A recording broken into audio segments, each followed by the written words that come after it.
Welcome to The Straight Stitch, a podcast about sewing and other fiber arts.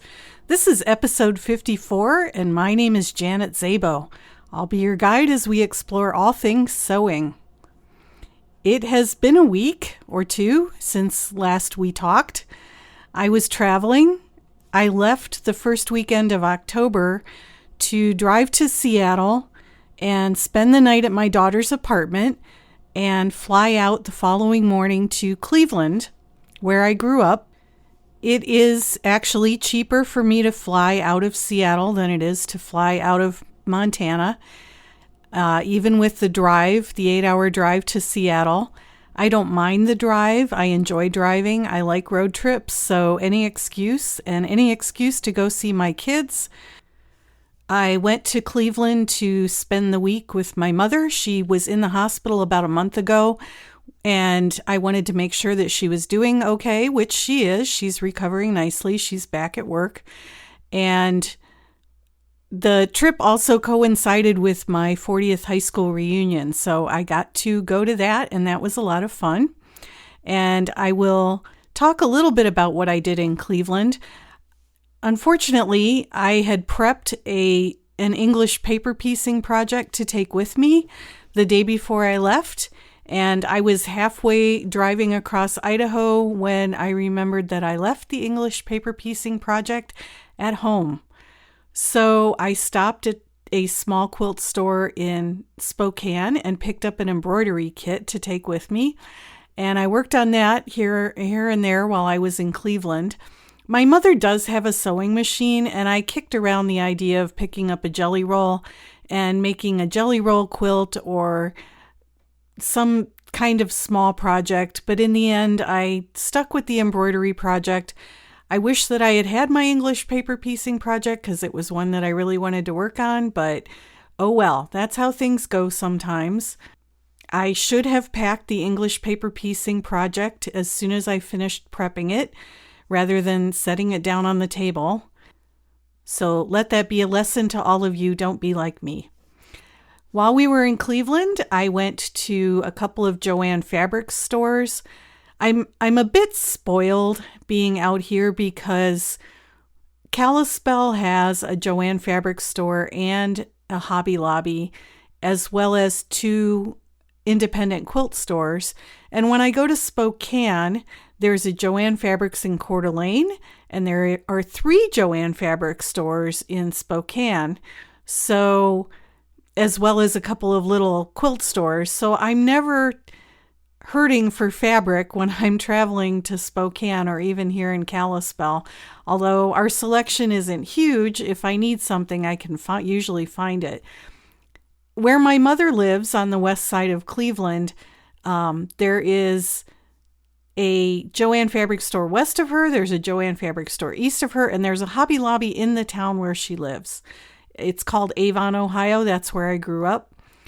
So I did hit all of those. I didn't find anything really that I needed to bring home with me. I've been looking for some lining fabric for my coat class, and I'll talk about that again in a little bit. But then my mother had the brilliant idea of driving to the east side of Cleveland to a store in the Murray Hill neighborhood called Bolt and Spool. So we made a day of it on Friday. The weather was absolutely gorgeous. It was a beautiful fall day. On the way there, we stopped at another fabric store called Schindler's on the west side of Cleveland. And had I been in the mood to shop for some home deck fabrics, I could have done some damage there because it's a wonderful little store with a tremendous selection of home deck fabrics. There were some absolutely gorgeous ones there. And I don't even need to do home deck projects for my house. I could have bought a lot of that home deck fabric for bags and things like that. And after we left Schindler's, we headed to Bolt and Spool. This is a darling, darling, darling little store. It's in what looks like an old school building or some kind of old administrative building that's been turned into retail shops. It's 3 rooms, connected rooms. One room has quilting supplies, one room has garment fabric, and one room appears to be their classroom because there were sewing machines set up in there, but there were also a lot of embroidery projects. And I looked, but I have enough embroidery projects. I didn't need to buy kits for any more. What I did end up buying there was a length of some Robert Kaufman Arietta Ponte di Roma. They came out with this a couple of years ago, and I've used it to make the Jaylee Renee pants, which are cigarette-style pull-on ponte pants. And I had made some navy blue ones a couple years ago, but they went to a store to be used as a class sample, and they never came back. The store owner feels really bad about that. And honestly, that's the risk I take when I send store samples to stores, is sometimes they disappear or they get lost. These got misplaced. So I need to make myself another pair of navy blue ponte pants. So I got the fabric to do that. I bought some Liberty of London Tannel Lawn to make a déclique top for myself for next summer. And I bought a cashmerette skirt pattern. If I had been in the mood to do a lot of damage there, I could have, because the store is just chock full of all sorts of little goodies and wonderful fabrics, a lot of dead stock.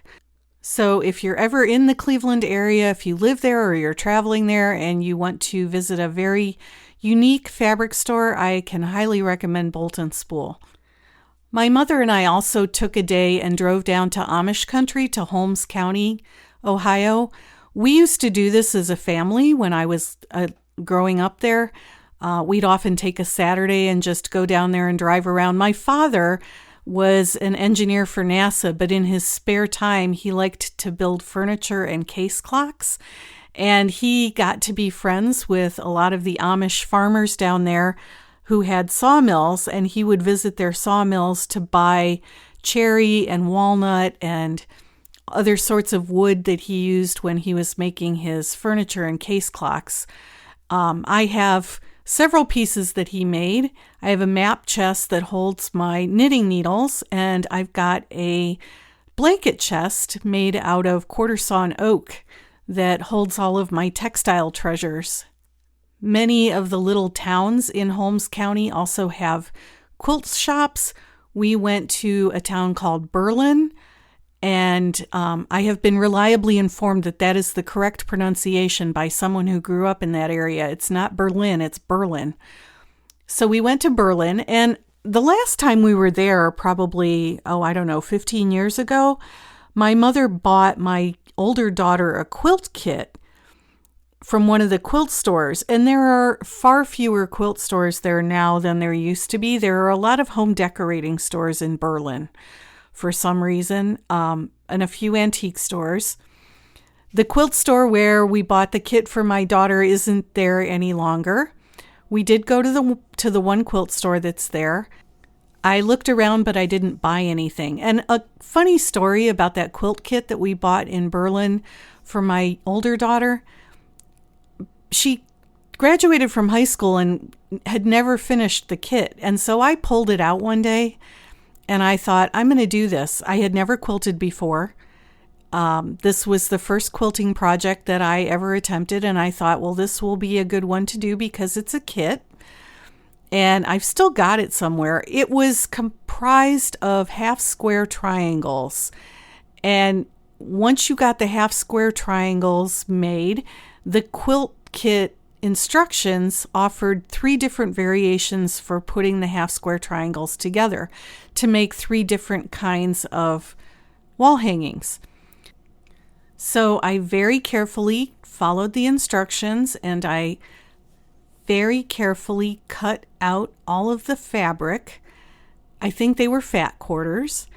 And I very carefully paired up the squares to make half square triangle units, where you sew on either side of the center diagonal line.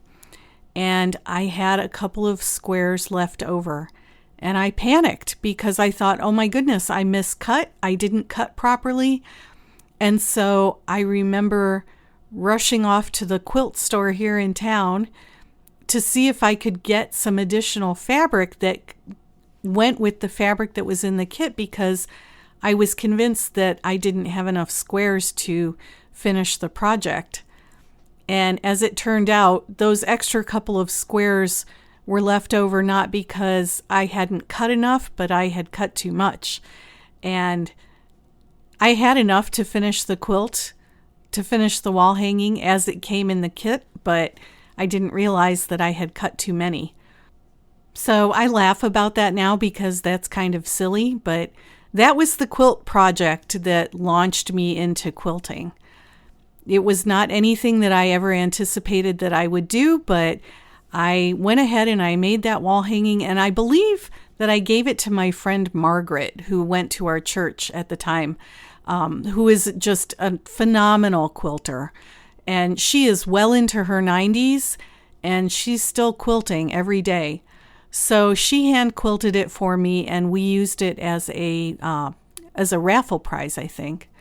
And then I think I used that same pattern and I made it again, but I did a different setting with the half square triangles. I'll have to dig it out because I'm sure I still have it. We also stopped at the Lone Star Quilt Shop just outside of Mount Hope, Ohio, and that is a darling little store.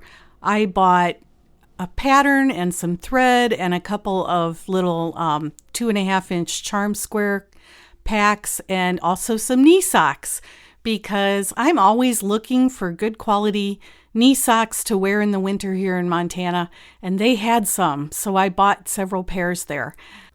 I had a lovely conversation with the lady behind the cash register because she knew of the Amish community that's up here in Montana in Rexford, which is about an hour and a half northwest of me.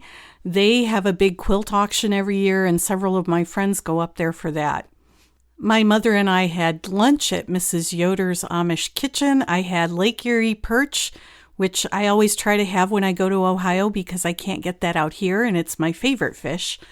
And then we finished off with a quick visit to Lehman's Hardware in Kidron. I remember going to Lehman's Hardware when it was a tiny little hole-in-the-wall hardware store when I was little, and now it's quite the destination. I loved walking around there and looking at all of the canning and kitchen stuff that they had. So we spent a little bit of time there before heading back to Cleveland.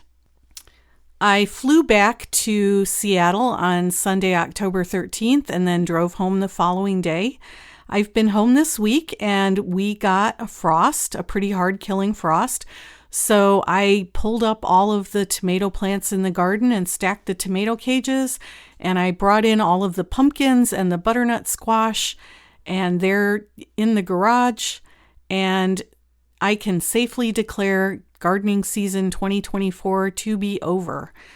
I still have to can the pumpkin, and a friend of mine, one of our next door neighbors who bought one of our pigs this year, he and I drove up to the processor, which is about 2 hours away. We drove up to the processor on Wednesday and picked up the pork and brought it home and delivered it to the customers. And now I can sew to my heart's content because everything except for canning pumpkin is done, and I can do that at my leisure. So I am declaring open season on sewing. Yesterday afternoon, I finished quilting a top that I've been working on. It's an I Spy quilt for the daughter of one of my cousins. That's all quilted and trimmed. I just need to bind it now, and I've got a baby quilt that I have to finish that's going to that same family. So once I get those two done, then I'm going to reassess and look at my list of projects.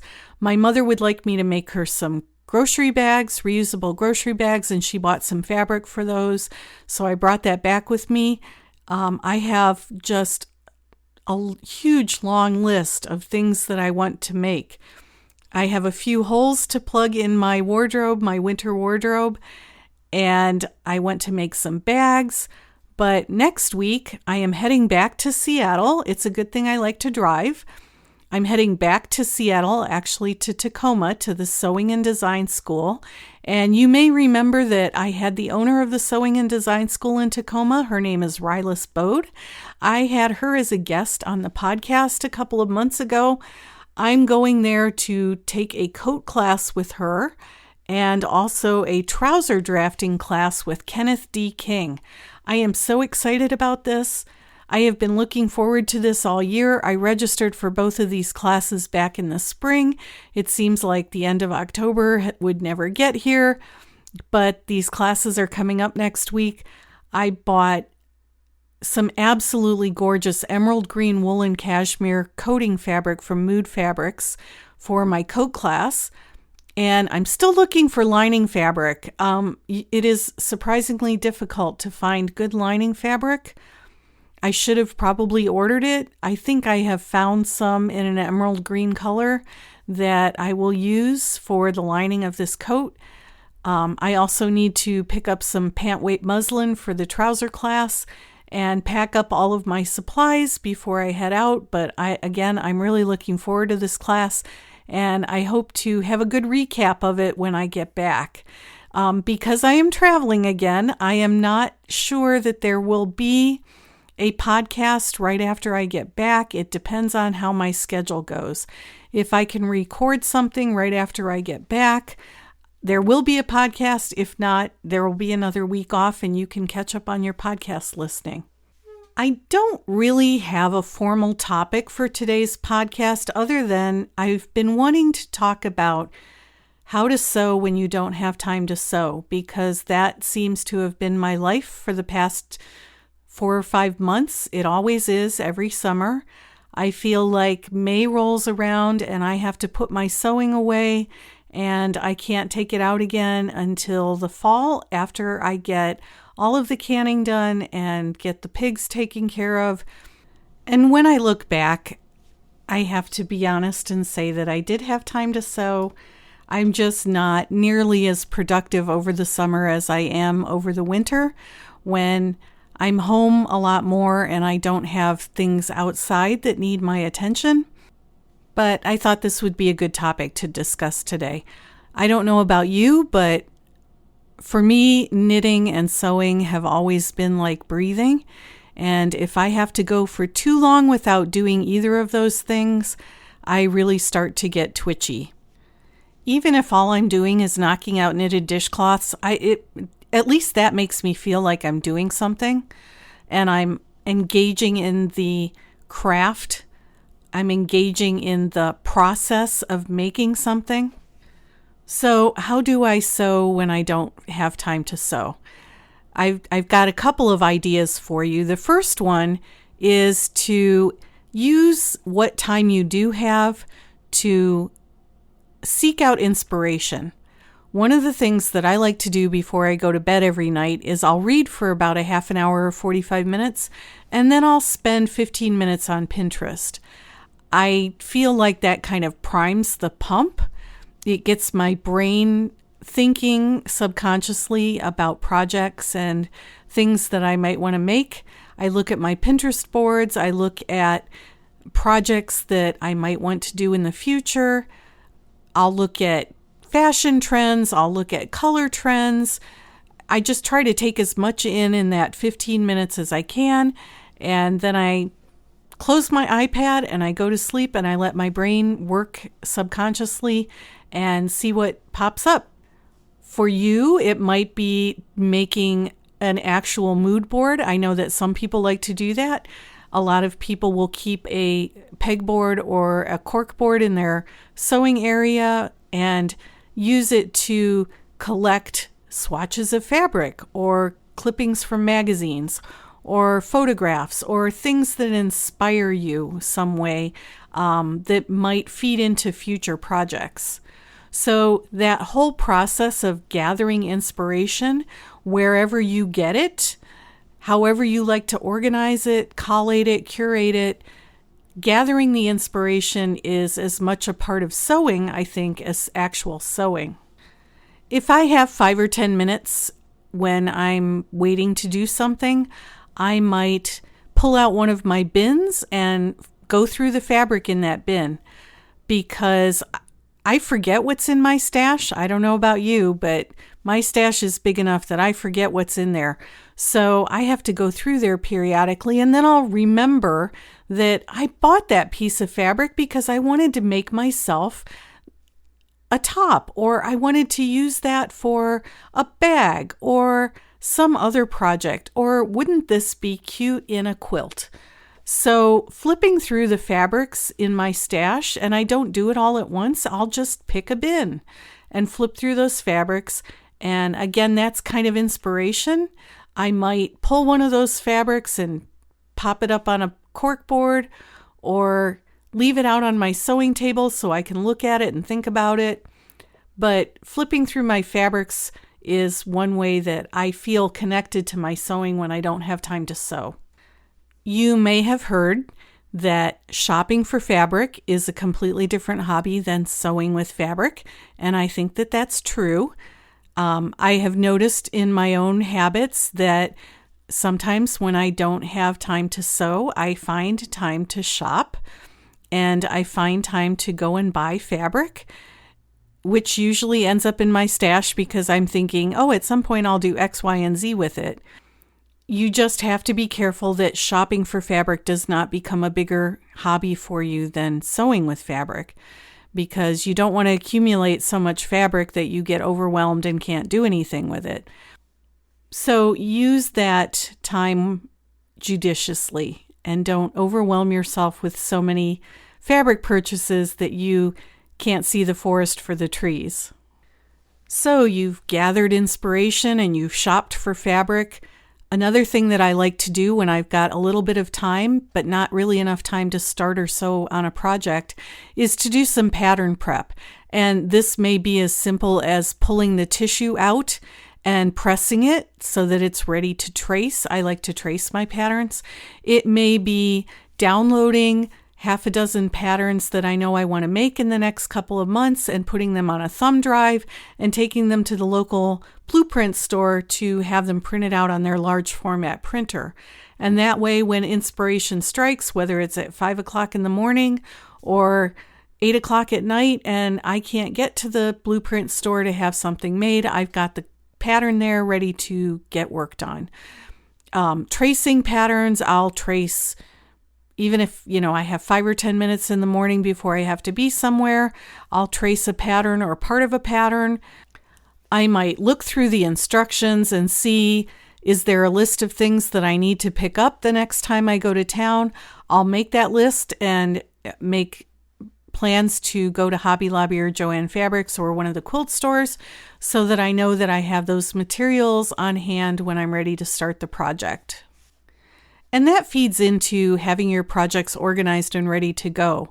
So there's nothing worse than wanting to start a project and going to gather all the materials and realizing that you're missing something, so you can't start the project when you want to or when you have the time to do it.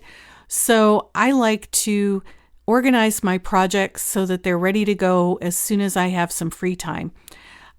IKEA has these little white plastic bins. They come in 2 sizes. There's a larger size that's about a foot long and maybe 6 inches wide and 6 inches deep. And then there's a smaller version, and they've got handles. I've got probably a dozen of those, and they're perfect for accumulating all of the things that I need for a project. So I can put the pattern in there, a zipper, buttons, thread, any notions that I'll need for that particular project. They all go into that bin, and then I keep the bins on a shelf. And when I've got time to work on something, I can just go and pull that bin and get started on it.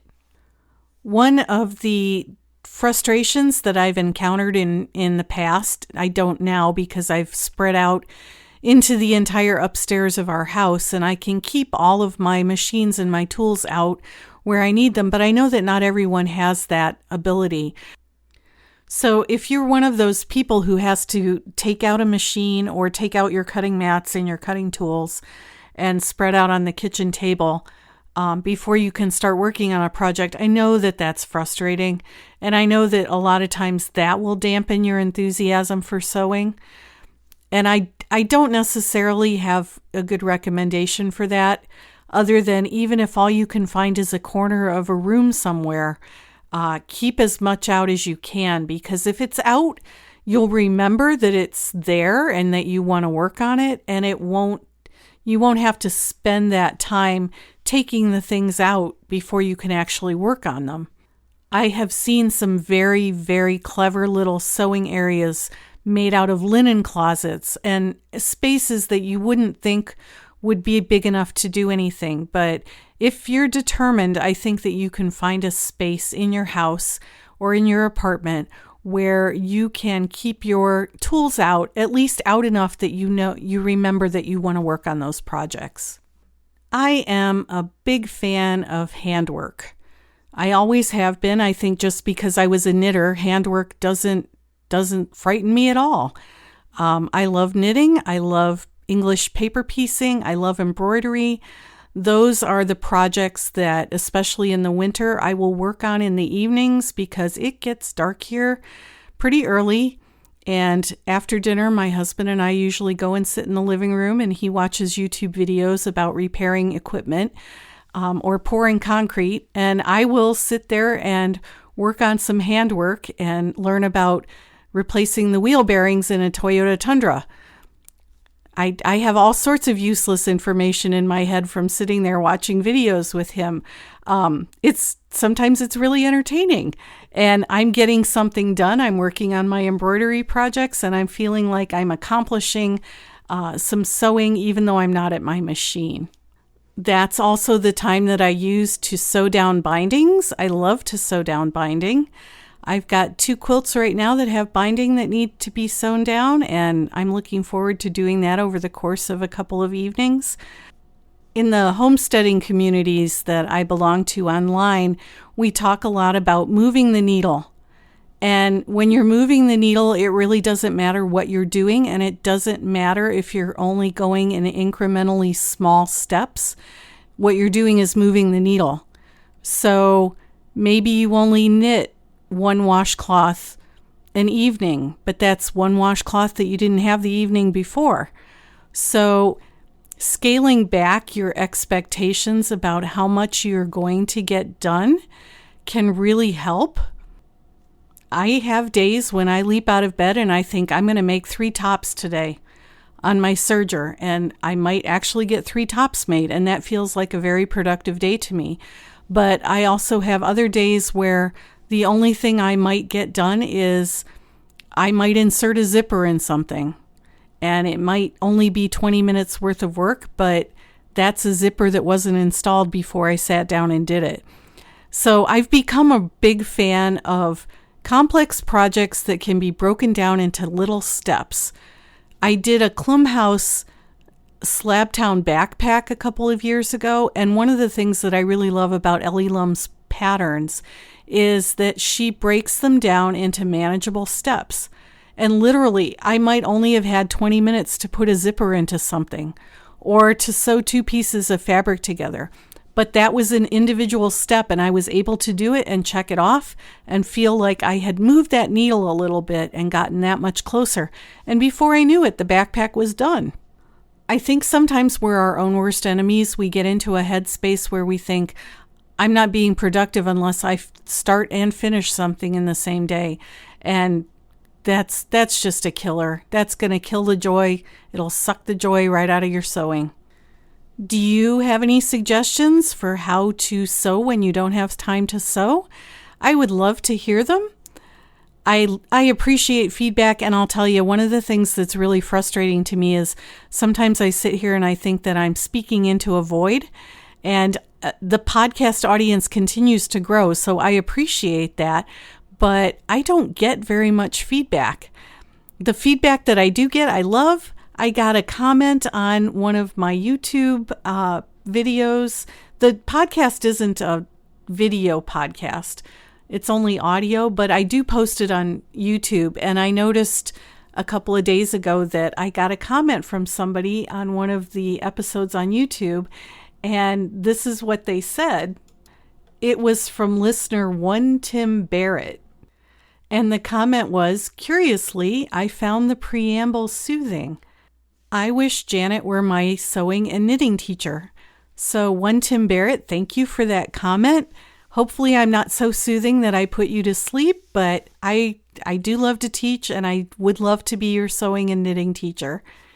If you want to leave comments or questions, there are a couple of ways to do that. You can email me at janet@janetzabo.com. You can leave a comment on the show notes page on the website at www.thestraystitchpodcast.com. You can use the fan mail feature on the Apple downloads or Spotify, where you can send feedback back to Buzzsprout, which is my podcast host.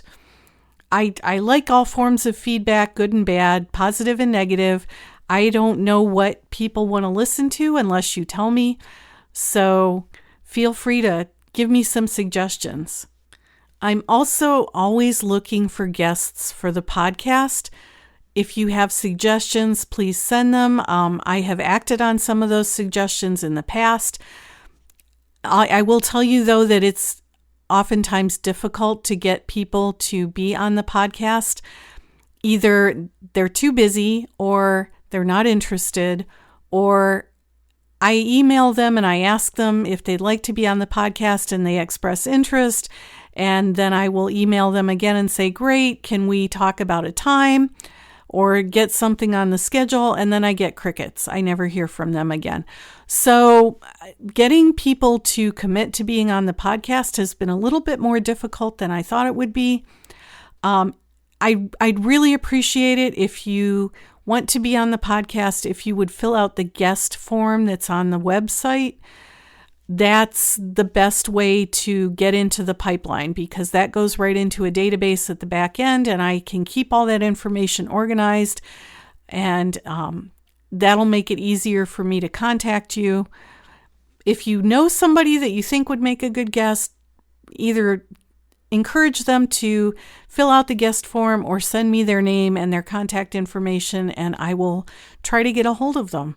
But I want to keep bringing interesting interviews and good content, and I can only work so hard to do that. I need help from other people. So I'd appreciate that if you'd like to do that. I think that's probably enough for today. I have a couple of sewing projects waiting upstairs for me, and I'm going to go see what I can get accomplished today. So until our next episode, I hope you have a great week and that you get to go sew something.